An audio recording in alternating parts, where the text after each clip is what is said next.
할렐루야. 오늘도 말씀 속에서 우리를 찾아오시는 하나님 만날 수 있기를 축복합니다. 지난주에 우리는요, 바울 일행이 3차에 걸친 전도 여행을 마무리하고 예루살렘을 방문한 것을 다뤘습니다.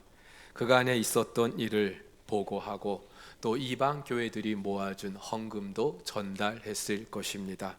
그리고 그 일로 예루살렘 교회 지도자들은 하나님께 영광을 돌렸다고 합니다. 그런데 한편 바울에 대한 유대인들의 오해가 있었기 때문에 자칫 신변의 위협도 느낄 수 있는 그런 상황이었죠. 그래서 예루살렘 교회 지도자들은 그 유대인들의 마음을 얻기 위한 몇 가지 방법을 바울에게 제시하였고 바울도 흔쾌히 수락하게 됩니다. 자, 상황이 이렇게 잘 정리되면 얼마나 좋겠습니까? 하지만 안타깝게도 그러질 못하죠. 때마침 오순절을 지키기 위해서 예루살렘에 왔던 아시아로부터 온 유대인들, 성전에 있는 바울을 보고 무리를 충동하는 것입니다. 에베소에서는 은장색이 무리를 선동했는데 지금 이곳에서는 에베소에서 온 유대인들이 무리를 선동하고 있습니다. 이들이 무리를 충동해서 바울을 붙들었다고 하는데 이 붙들었다라고 하는 동사는 강제로 그를 체포했다는 말이에요. 그들에게 그럴 권리가 없는데도 불구하고 이들은 무리를 선동해서 바울을 체포하기까지 합니다. 그러면서 이들이 언급한 바울의 죄명 크게 두 가지죠. 하나는 바울이 이스라엘 백성들 그리고 율법을 성전을 비방하고 모욕했다는 거죠. 아시다시피 유대인은 하나님의 선민입니다. 그리고 하나님께서는 그 선민 이스라엘에게 모세를 통해서 율법을 주셨죠. 그리고 그들과 언약을 맺으신 하나님께서는 그들 가운데 함께 거하실 것을 성전을 통하여 말씀해 주셨습니다.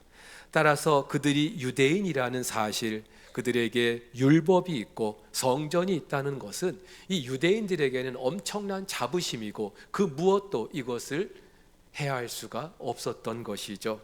그런데 바울이 이 세 가지를 다 모욕하고 비방했다는 거예요. 사실 그렇진 않았습니다. 그런데 이미 예수님께서도 그랬고 스데반도 같은 혐의로 모함을 받고 죽임을 당하였죠. 이제 바울도 같은 죄목으로 모함을 받게 된 것입니다. 평소에 바울을 못마땅하게 여긴 유대인들이 그네들이 민족적으로 종교적으로 가장 민감하게 여기는 그 문제를 빌미로 바울을 모함하고 있는 거죠. 그런데 그들이 바울을 모함했던 건 이것이 전부가 아닙니다. 또 하나 이방인을 성전에 들였다는 거예요. 예루살렘 성전은 화면에서 보시는 것처럼 이스라엘 백성들이 들어갈 수 있는 뜰이 있고 여인들의 뜰이 있고 이방인들의 뜰이 있습니다.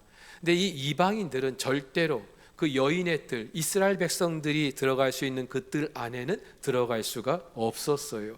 만약에 들어가면은 죽을 수도 있었습니다. 이것은 로마 당국도 인정하는 유대인들의 종교적인 금기였습니다. 그런데 바울이 이곳에 이방인을 들여서 더럽혔다는 거예요. 이 더럽히다라고 하는 동사는 평범하게 하다라는 그런 의미가 있는데 이 예루살렘 성전은 하나님의 거룩한 임재가 있는 거룩한 장소죠. 구별된 장소죠. 아무나 들어올 수 없는 곳인데 아무나 들어옴으로 말미암아 다른 곳과 구별되지 않는 그런 평범한 곳이 되게 했다는 말입니다. 만약 이게 사실이라면 그 이방인은 물론이고 바울도 죽을 수 있는 큰 죄였습니다. 하지만 이것도 사실이 아니었죠. 29절을 보면은 바울이 아시아에서 데려온 드로비모라는 사람과 함께 예루살렘 성내에 있는 그 모습을 유대인들이 보고 저 바울이 저 이방인을 성전까지 데리고 갔나 보다 지레짐작했던 것입니다. 어쨌든 정통 유대인이라면 절대로 좌시할 수 없는 두 가지 죄목을 들어서 바울을 모함하고 무리를 충동하고 있는 거죠. 결국 격분한 사람들이 달려들어서 바울을 성전 밖으로 끌고 나갑니다. 성전이 거룩한 곳이기 때문에 끌고 나간 것도 있습니다만은 사실은 바울을 죽이기 위해서 끌고 나간 거예요. 성전 안에서는 피를 흘리거나 사람을 죽일 수 없기 때문에 급하게 이 사람들이 바울을 죽이기 위해서 끌고 나간 거예요. 이 두 가지 죄목은 바울을 죽이기에 충분한 것이었기 때문이죠. 극도의 군중 심리에 사로잡혀 있는 이 모습이 예수님 때와 하나도 다를 바 없습니다.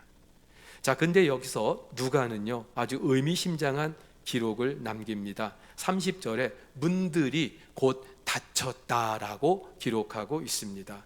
이 문은 이스라엘 백성들이 들어갈 수 있는 그 뜰, 여인의 뜰과 이방인의 뜰 그 사이에 있는 벽이 있는데 거기 있는 문을 말하겠죠. 그러니까 이 문이 닫혔다라고 하는 것은 바울을 끌어내서 성전 밖으로 지금 끌고 나왔다는 거예요. 여러분, 요한복음 13장에 보면은 예수님을 은 30에 팔았던 가룟 유다가 예수님과 함께 마지막 만찬 자리를 참석하죠. 그리고 그곳에서 예수님께서 유다에게 네가 나를 팔자라고 말씀을 하시죠. 그러자 유다가 그 만찬 자리에서 예수님 주어주시는 떡을 먹고 그 만찬 자리를 나오는데 그때 성경은요 그때가 밤이러라 그렇게 말하고 있어요.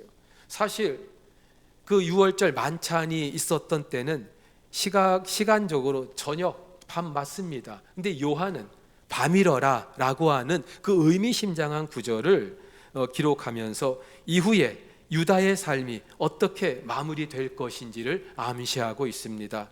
마찬가지로 오늘 누가도요 이 바울이 끌려나가고 나서 성전의 문들이 닫혔다라고 하면서 앞으로 이 성전의 운명이 어떻게 될 것인지를 암시하고 있죠. 실제로 바울이 예루살렘 성전을 보게 된 것, 오늘 이 본문이 마지막이에요. 이후로는 더 이상 예루살렘 성전을 갈 수도 없었고 또 볼 수도 없었어요. 그리고 이로부터 약 10여 년이 지나고 나서 로마의 티투스 장군에 의해서 예루살렘 성전이 파괴됩니다. 지금까지 재건되지 못하고 있습니다. 누가는 예수님의 말씀대로 그것이 존재하게 된 그 이유와 목적을 상실한 당시 그 예루살렘 성전의 형편이 어떠한지를 문들이 곧 닫혔다라고 하는 이 구절을 통해서 독자들에게 암시하고 있는 것이죠. 결국 바울이 유대인들을 위해서 정결 예식을 행하고 또 머리를 깎고 또 그네들의 비용을 다 부담했던 것 아무런 소용이 없게 됐습니다. 그리고 성령이 말씀하신 대로 결박과 환난을 당하게 되죠. 근데 단지 결박과 환난만 겪게 된 것이 아니죠. 오늘 31절을 보면은 이 유대인들은요 바울을 죽이려고 했어요. 죽을 수도 있는 그런 상황이었다 이 말입니다. 여기서 우리는 한 가지 좀 의문을 품게 됩니다. 여러분, 도대체 바울이 무슨 죽을 죄를 지었습니까? 도대체 왜 바울이 이런 모함을 받고 또 환난을 겪어야만 한단 말입니까? 적어도 예수님을 만난 이후 바울은 오로지 복음을 위해서 하나님 나라를 위해서 헌신해 왔던 사람입니다. 그런데 왜 정녕 이 현실 속에서는 이렇게 험한 일을 겪어야 한단 말입니까? 어쩌면 오늘을 사는 우리 그리스도인들 모두의 질문일 수도 있습니다. 여러분, 때로 우리 그리스도인들이 이 땅을 살면서 이해할 수 없는 그런 고난을 겪을 때 있지 않습니까? 복음 때문에, 하나님 때문에 우리가 겪는 그런 어려움들 참 많지 않습니까? 도대체 왜 우리가 그런 일을 겪어야 한단 말입니까? 심지어 죽을 수도 있어요. 얼마 전에 아프리카 마다가스카르에서 한국인 선교사 2명이 현지 강도의 습격으로 사망한 사건이 있었습니다. 7명의 강도가 엽총과 또 흉기를 들고 예배당 짓던 그 부지를 찾아와서 현금을 노리고 이 2분 선교사님을 죽게 한 거예요. 숨진 2분의 선교사님, 김창렬 선교사님, 이리문 선교사님, 이 2분은 장인과 사위입니다. 장인과 사위가 한날 1시에 그 흉악한 폭도들에 의해서 죽게 된 거예요. 국내에서 목회하다가 장인 이 선교사님이 먼저 마다가스카르로 갔고 작년에 사위도 합류해서 함께 선교 활동을 한 것으로 알려지고 있습니다. 특별히 이 사위 선교사님은 농업과 농기계 기술이 있어서 농업이 주업인 그곳에 가서 그곳 주민들을 위해서 농업 기술을 가르쳐주고 또 그네들의 소득을 실제적으로 이렇게 끌어올리는 일에 굉장히 도움을 준 분이에요. 근데 왜 이런 참변을 당해야 했을까요? 이걸 도대체 우리가 어떻게 설명할 수 있겠습니까? 이분들이 무슨 죄를 지었습니까? 사실 우리 인간 세상에서 이 문제만큼, 이 고난의 문제만큼 한마디로 정의하거나 풀기 어려운 문제도 없습니다. 저도 이 강단에서 수없이 고난이라는 주제를 가지고 여러분 앞에 설교를 해왔습니다마는 할 때마다 어렵고 할 때마다 이 고난이라는 것이 단순하지 않아요. 근데 중요한 것은 우리가 사는 이 인간 세상에 이 고난은 필연이라는 거예요. 피할 수가 없다는 거예요. 두 가지 이유를 우리가 생각해 볼 수 있는데, 첫 번째는요, 죄의 결과이기 때문에. 여러분, 죄로 말미암아 하나님과의 관계가 끊어진 우리 인생은 이 땅에서 그 어떤 결핍을 경험할 수밖에 없죠. 시간도, 물질도, 건강도, 관계도, 이 모든 결핍으로 말미암아 주어지는 고통과 불행, 우리는 겪을 수밖에 없어요. 인간 세상에서 이 고통은 피할 수가 없는 문제예요. 죄 때문이에요. 그런데 한편으로는 우리 그리스도인들도 이 땅을 살면서 우리의 정체성 때문에 이 고난을 피할 수 없다는 사실입니다. 요한복음에서 예수님이 이렇게 말씀하시죠. 세상이 너희를 미워하면 너희보다 먼저 나를 미워한 줄 알라. 너희가 세상에 속하였으면 세상이 자기의 것을 사랑할 것이나 너희는 세상에 속한 자가 아니요 도리어 내가 너희를 세상에서 택하였기 때문에 세상이 너희를 미워하느니라. 그렇죠? 세상이 너희를 미워한다고요.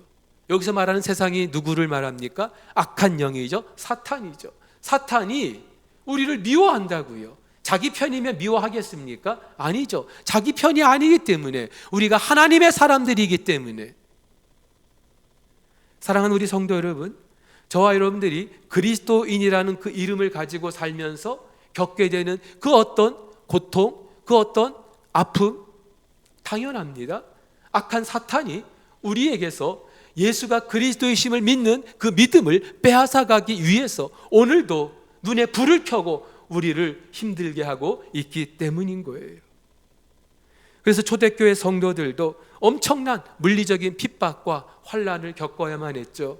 돌에 맞기도 하고 또 사자의 밥이 되기도 하고 톱으로 켜임을 당하기도 하고. 근데 1세기만 그런 것이 아니라 모든 시대, 모든 그리스도인들, 저와 여러분들이 정말로 제대로 그리스도를 따르고자 할 때에 삶 속에서 이 고난은 피할 수 없다는 거예요.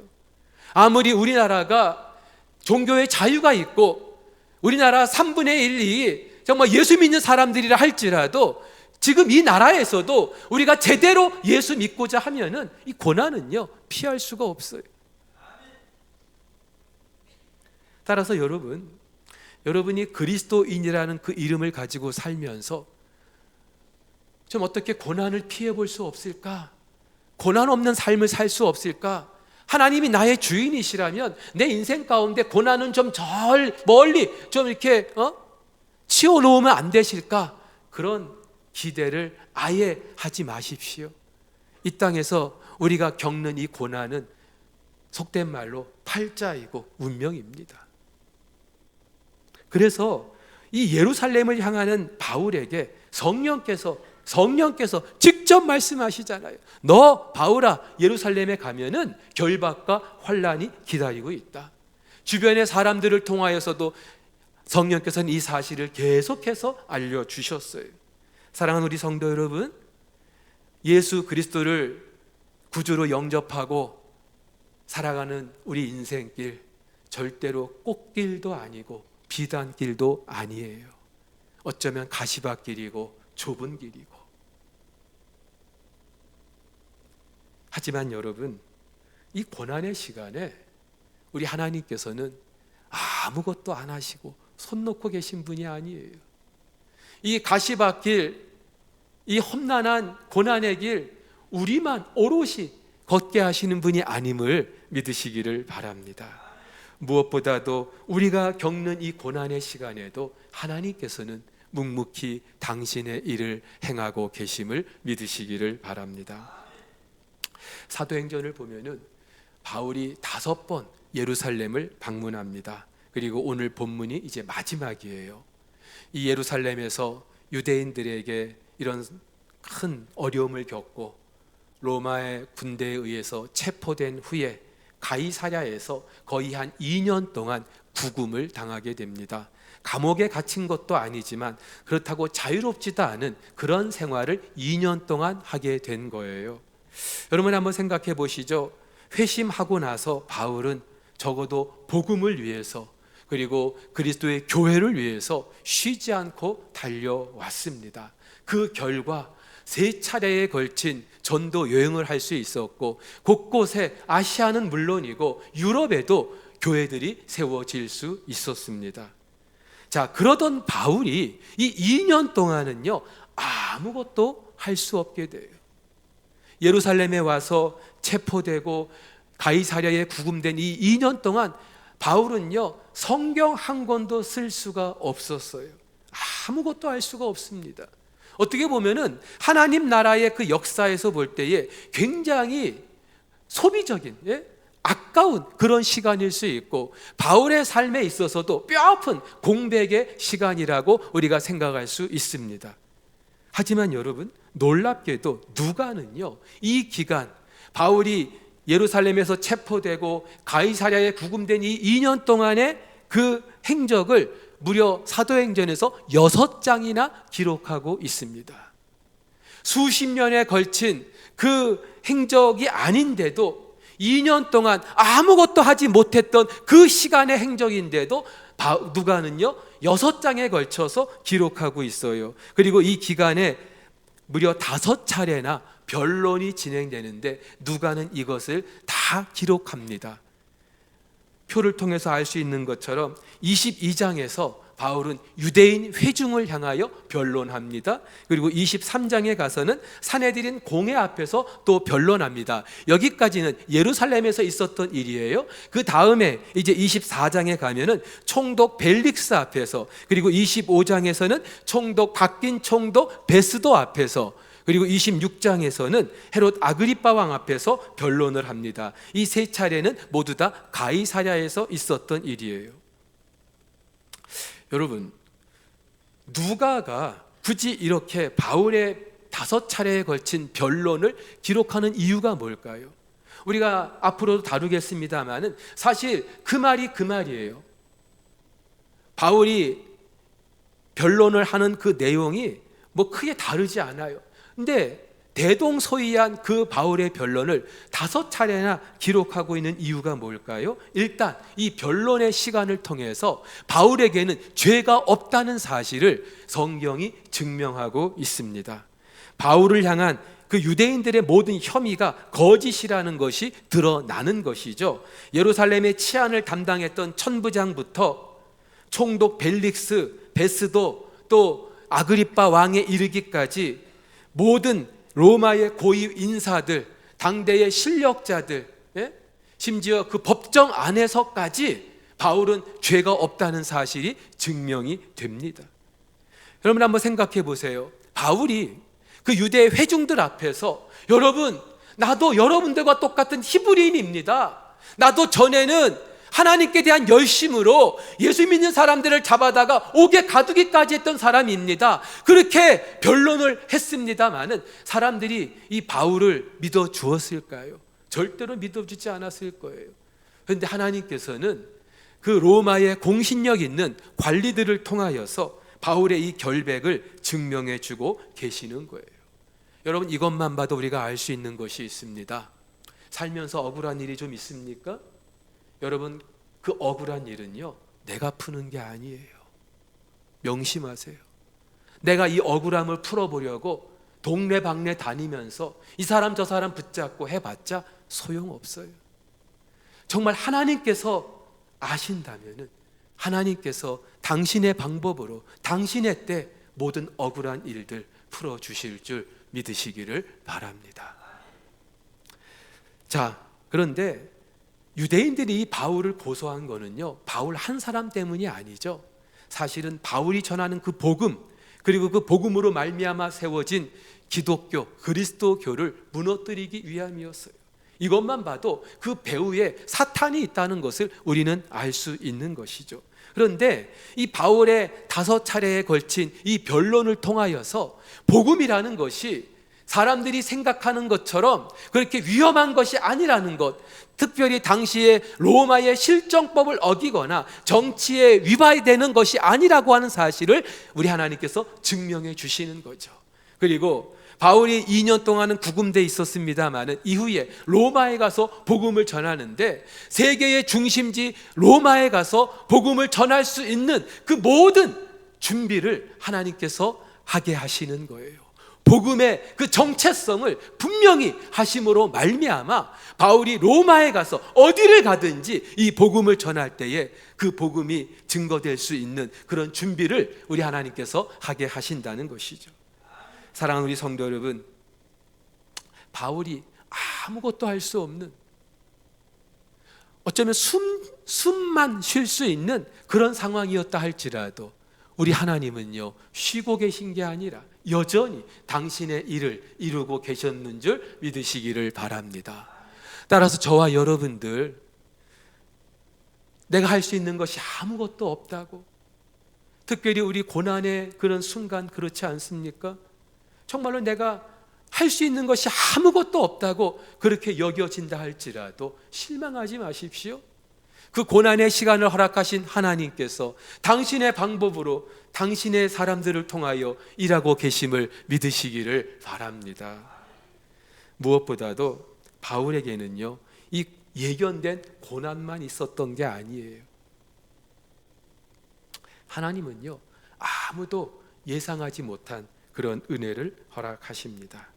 그렇게 유대인들로부터 어려움을 겪는 그때 천부장이 이 소식을 듣게 되죠.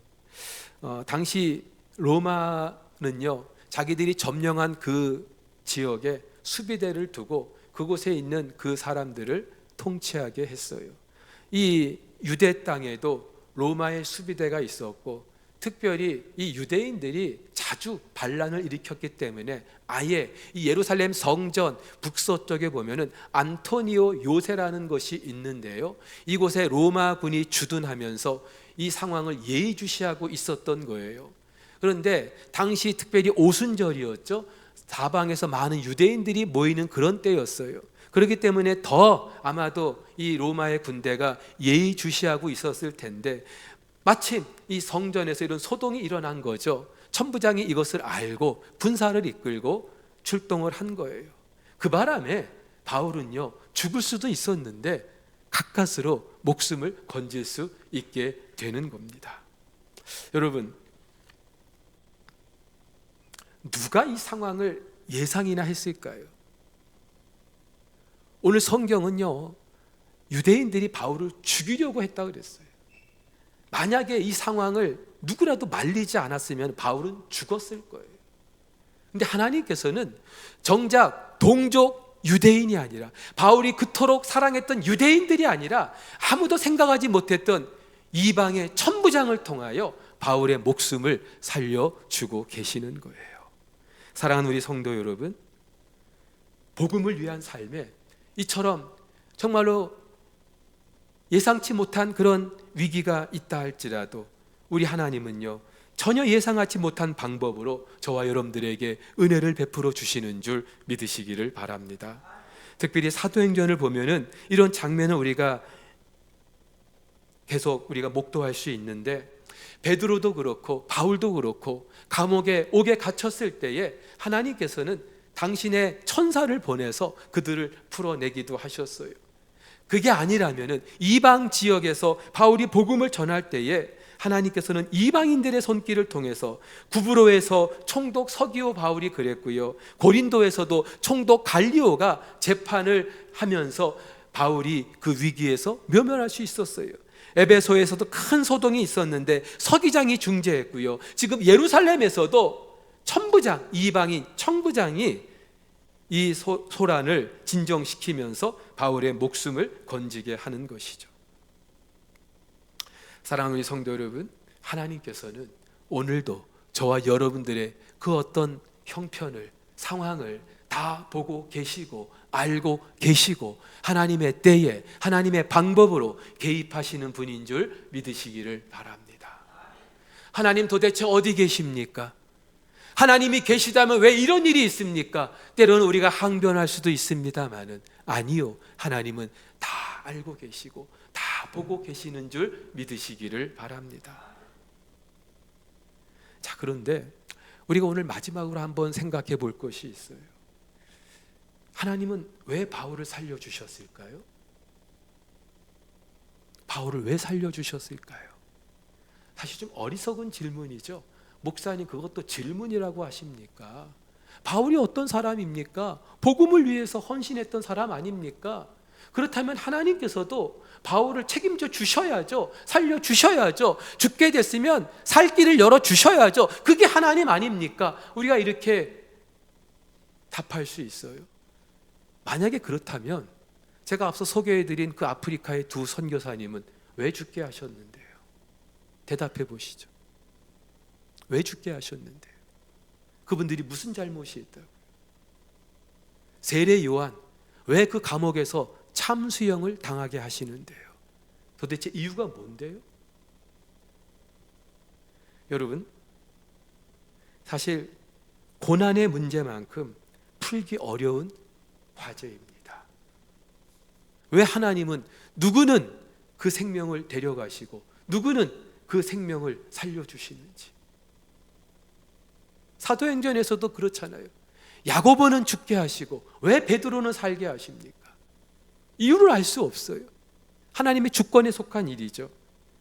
하지만 우리가 한 번쯤 좀 생각해 볼 문제입니다. 여러분, 저와 여러분들이, 하나님 나라를 믿는 저와 여러분들이 이 땅에서 죽을 고비에서 살아나게 됐어요. 그게 정말 큰 은혜일까요? 여러분 잘 들어보세요. 여러분이 죽을 병에 걸렸는데 살아났어요. 그게 정말 큰 은혜일까요?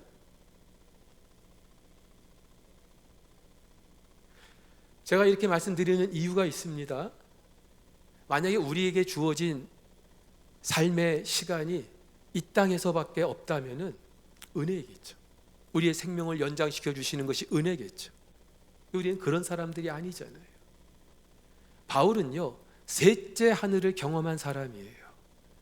무슨 말이냐면은 하나님 나라를 직접 경험한 사람이에요. 그 하나님 나라가 어떤지 잘 알고 있어요. 그렇기 때문에 바울 서신을 보면은 나는 이 육신의 장막을 떠나서 주와 함께 있는 그것이 더 좋습니다. 몇 번이나 그런 고백을 하는지 몰라요. 쉽게 말하면 나 죽어도 괜찮다 이 말이에요. 이 땅에서 살기 위해서 나 그렇게 연연하는 사람 아닙니다. 어쩌면 나는 하나님이 나를 불러주시는 것이 나에게는 더 큰 복입니다. 이렇게 고백했던 사람이 바울이에요. 그래서 예루살렘을 향해 가면서도 저요 죽는 것도 각오했습니다. 그럴 정도였어요. 근데 왜 하나님께서 바울을 살려주시냐고요? 여러분, 여기서 우리가 한 가지 생각할 것이 있어요. 바울을 살려주신 이유는요, 그가 이제까지 수고한 것에 대한 보답이 아니고 그에게 사명이 있기 때문이었는 줄 믿으시기를 바랍니다. 여러분, 사명이 있기 때문이에요. 아직 바울에게는 감당해야 될 사명이 있기 때문에. 바울 개인으로 볼 때는 빨리 육신의 장막을 떠나서 주와 함께 있는 이것이 더 좋은 일이었어요. 그러나 하나님께서 이 바울을 통해서 하실 일이 있었기 때문에 그를 그 죽음의 그 위기에서 건져내신 거예요. 여러분, 여기서 우리가 알 수 있는 것이 하나 있습니다. 사명자는 절대로 죽지 않습니다. 이 말은 저와 여러분들의 사명이, 우리에게 허락된 이 사명이 내가 이 땅에서 목숨을 부지하고 생명을 연장하는 것보다 더 우선순위가 돼야 한다는 말이에요. 적어도 예수 그리스도로 말미암아 새로운 생명을 주신 하나님의 자녀들이라면 이 땅에서 조금 더 살기 위해서 몸부림하는 인생이 아니라 사명을 위한 삶이 저와 여러분의 삶이 되어야 하는 줄 믿으시기를 바랍니다. 따라서 오늘 여러분들이 숨 쉬며 살아가는 거 우연이라고 생각하지 마세요. 내가 건강관리를 참 잘했기 때문에. 여러분, 아무리 건강관리 잘해도 주변에 우리 곁을 떠나는 사람도 얼마나 많아요. 아직 죽을 때가 아니라서요. 여러분, 젊은 사람들도 저 영락공원 가보세요. 아직 새파랗게 젊은 사람들의 그 영정이 걸려있는 걸 보실 거예요. 하나님께서 저와 여러분들을 살려두시는 이유는요, 아직 저와 여러분에게 감당해야 될 사명이 있기 때문인 줄 믿으시기를 바랍니다. 이거 생각하셔야 돼요. 그리고 때로는 죽을 고비에서도요, 하나님 내게 사명이 있으면 살려주시겠지. 그럼 배짱도 좀 부려보세요. 제가 서울에서 사역할 때요, 한 번은 담임 목사님 네 분을 모시고 승용차로 지방을 다녀올 일이 있었습니다.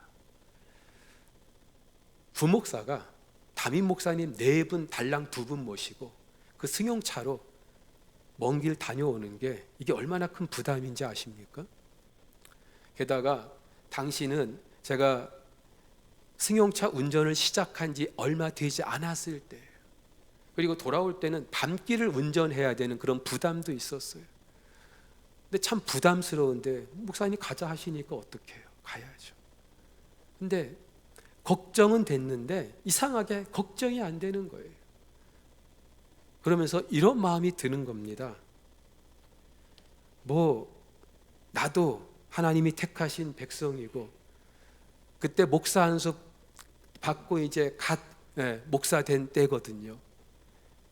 내가 할 일이 있으니까 하나님 내가 목사 안수 받게 하셨을 텐데, 나 같은 새끼 목사도 그렇지만 지금 내가 뒤에 모시고 가는 이 목사님, 그 수많은 양무리들을 목회하시는 분인데 설마 무슨 일이 있기야 하겠어? 설마 죽기야 하겠어? 그런 배짱이 생기는 거예요. 실제로 제가 운전대를 딱 잡은 순간부터 성령께서 운전하시는 것 같이 마음에 평안함을 주시고 안전하게 잘 다녀왔어요. 나중에 담임 목사님한테 그 말씀을 드렸더니 두 번 다시 운전대 안 맡기시더라고요. 여러분 좀 이런 배짱도 가져보세요. 고구마 생주스라는 책을 펴내신 서태원 선교사님이란 분이 계시는데 불교 집안에서 자랐어요. 근데 하나님 은혜로 예수님을 영접하고 직장 생활하던 중에 선교사로 부르심을 받고 필리핀에 가서 사역을 하게 된 분이에요. 근데 이분이 한 번은 그 필리핀 한 소수 부족에게 복음을 전하기 위해서 이제 다녀오시던 중에 너무나 지치고 목이 말라서 이제 마실 물을 찾는데 물이 없는 거예요. 이 필리핀의 그 물은 석회질이 많아서 아무 물이나 마실 수가 없는데 그런 상식도 전혀 도움이 되지 않는, 그냥 물만 있으면 마시고 싶은, 그러다가 마침 웅덩이에 물이 고여 있는 걸 보고 정신없이 그 물을 들이키셨다는 거죠. 근데 약간의 시간이 지나고 나서 복통과 함께 어지럼증과 함께 심한 구토를 하면서 쓰러지셨어요. 나중에 한 일인데 그 웅덩이에는요 독사 한 마리가 빠져 죽어 있었는데 그 독사의 독 때문인지 아니면 그 웅덩이 물이 원래 오염돼 있었기 때문인지는 몰라도 어쨌든 이 선교사님 그 물을 마시고 3일 동안 의식을 잃고 쓰러져 계셨던 거예요. 정상인 같으면 죽었어요. 근데 하나님께서 이 선교사님을 살려주셨어요. 나중에 이제 겨우 정신을 차리게 됐을 때 뼈만 앙상한 당신의 그 모습을 보면서 이 선교사님이 오히려 하나님께 감사의 기도를 드렸답니다. 살려주셔서 감사한 것도 있지만 이 선교사님이 그러면서 고백한 것이요, 나에게 사명이 있기 때문에 하나님 나를 살려주셨구나. 그런 고백을 하시는 거예요. 여러분 그렇죠? 솔직히 이 땅에서 무슨 영화를 더 누리고 싶으십니까? 우리가 아무리 오래 살면 살수록 우리가 겪을 수밖에 없는 것은 고통이고 고난이고 괴로움이에요. 이거밖에 없어요. 그런데도 하나님께서 우리를 살려주시는 이유가 있다면 그것은 단 한 가지예요. 우리를 위해서 하나님 나라를 예비하신, 이 땅의 나라와는 비교할 수 없는 하나님 나라를 예비하신 그 하나님께서 그래도 이 땅을 살게 하시는 이유가 있다면 단 한 가지예요. 우리를 통해서 하나님 하실 일이 있기 때문임을 믿으시기를 바랍니다. 생즉 명이라는 말이 있죠. 살아있다는 것은 사명이 있다는 거예요. 여러분들이 지금 무엇 때문에 괴로워하시는지, 무엇 때문에 잠 못 들어 하시는지 다 살아있기 때문에 겪는 일들이죠. 여러분들이 죽었다면 절대로 겪지 않아도 될 일들이에요. 살아있기 때문에 겪는 일들이에요. 근데 살아있는 동안에 내가 겪는 그 고난만 생각할 게 아니라 살아있는 동안에 우리에게 허락하신 그 사명을 우리가 한번 생각하면서 내게 이 사명이 있다면, 하나님께서 나로 하여금 이 사명을 감당하게 하실 것 같으면 이 모든 위기의 상황도 넉넉히 능히 이기게 해 주실 것을 믿는 그 믿음으로 살아갈 수 있기를 주의 이름으로 축복합니다. 여러분, 인생은 고난의 연속이에요. 우리 그리스도인들도 절대로 예외가 아니에요. 더하면 더했지 예외가 아니에요. 그래서 여러분, 앞으로 살면서 고난 없는 인생 꿈꾸지 마세요. 기대하지 마세요. 하지만 그 고난에는 분명히 하나님의 뜻이 있어요. 그리고 그 고난의 시간을 통하여 나는 아무것도 하지 못하고 있어도 하나님께서는 여전히 당신의 일을 이루고 계심을 믿으시기를 바랍니다. 따라서 그 고난의 시간에 살려고 몸부림하기보다 여쭈세요. 하나님, 나에게 또 어떤 사명이 있습니까? 그 사명을 여쭈세요. 그리고 그 사명을 위해서 헌신하십시오. 무엇보다도 우리 하나님께서는요, 아무도 예상하지 못한 그런 은혜로 저와 여러분들에게 당신이 우리를 얼마나 사랑하시는 분인지 말씀해 주실 줄로 믿습니다. 오늘 설교 제목대로 아무리 고난이 예견되어 있다 할지라도 예상치 못한 하나님의 은혜가 있는 줄 믿으시기를 바랍니다.